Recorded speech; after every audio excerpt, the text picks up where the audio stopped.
नमस्ते, मैं फैक्टन। आज मैं आपके साथ तुर्की के भूकंप पर साझा करने जा रही हूँ।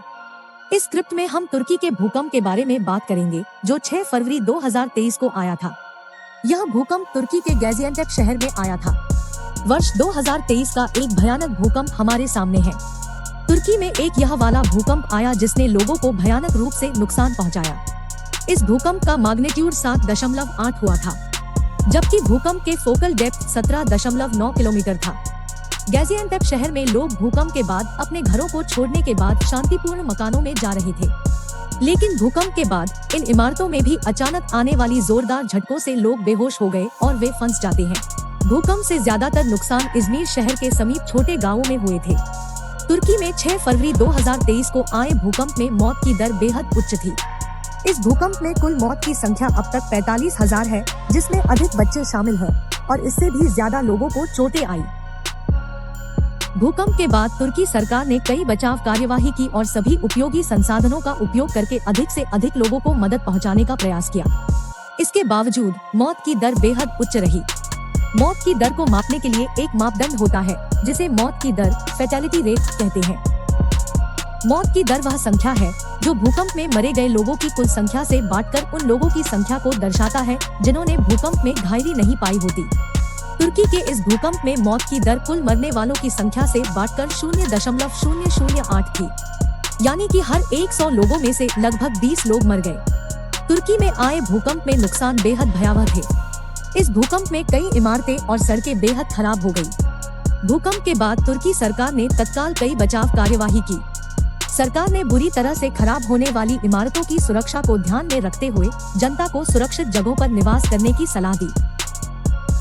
तुर्की में इस भूकंप में नुकसानों की आंकड़े काफी भयावह है।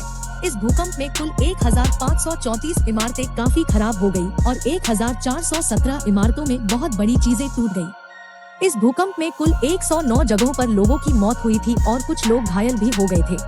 तुर्की में हुए भूकंप के बाद दुनिया भर के कई देशों ने तुर्की की मदद की है। भूकंप के बाद तुर्की के लोगों को मदद की जरूरत थी और कई देशों ने तुर्की के लिए आवश्यक सामग्री भेजी और सेना की मदद भेजी। इन देशों में चीन, यूनाइटेड स्टेट्स, रूस, जर्मनी, फ्रांस, ग्रीस और इंग्लैंड शामिल है।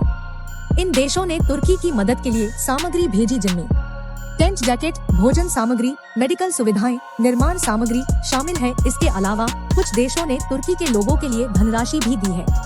इन देशों ने तुर्की की मदद के लिए आवश्यक सामग्री को पहुंचाने के लिए उनके एम्बेसडर और अन्य सरकारी अधिकारियों का सहयोग भी किया। इस दुर्घटना के बाद दुनिया भर के लोगों ने तुर्की के लोगों के प्रति अपनी भावनाओं को व्यक्त करते हुए मैसेज भेजे। लोगों ने तुर्की के लोगों के लिए दुआ की। तुर्की में हुए भूकंप के बाद भारत ने भी तुर्की की मदद के लिए उनकी सहायता की है। भारत ने तुर्की के लिए विभिन्न सामग्री भेजी और अन्य आवश्यक वस्तुओं को पहुंचाया। भारत के साथ ही बाकी देशों ने भी तुर्की के लिए ऐसी चीजें भेजी थी जो उनकी मदद कर सकती है। भारत और तुर्की के बीच एक दूसरे के साथ मजबूत रिश्ते हैं। दोनों देश एक दूसरे के साथ व्यापार और आर्थिक सहयोग में बहुत मजबूत हैं। तुर्की और भारत एक दूसरे के साथ खूबसूरत संस्कृति और विरासत का भी एक हिस्सा है। इस तरह भारत ने तुर्की की मदद की है और दुनिया भर के अन्य देशों के साथ मिलकर इस भारी दुर्घटना में जोड़ी गई है।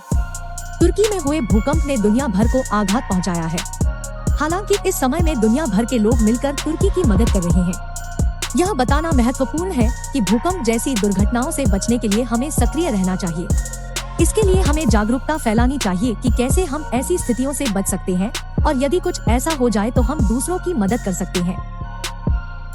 इस समय हम सभी को तुर्की के लोगों के लिए प्रार्थनाएं करनी चाहिए और उनकी मदद करने के लिए अपनी सहायता प्रदान करनी चाहिए। यह हमारी इंसानियत का एक बड़ा कर्तव्य है जो हमें सभी को निभाना चाहिए। आज के लिए बस इतना ही। अगर आपको यह वीडियो अच्छा लगा तो वीडियो को लाइक और चैनल को सब्सक्राइब जरूर करें आगे ऐसी इंफॉर्मेटिव वीडियो पाने के लिए। धन्यवाद।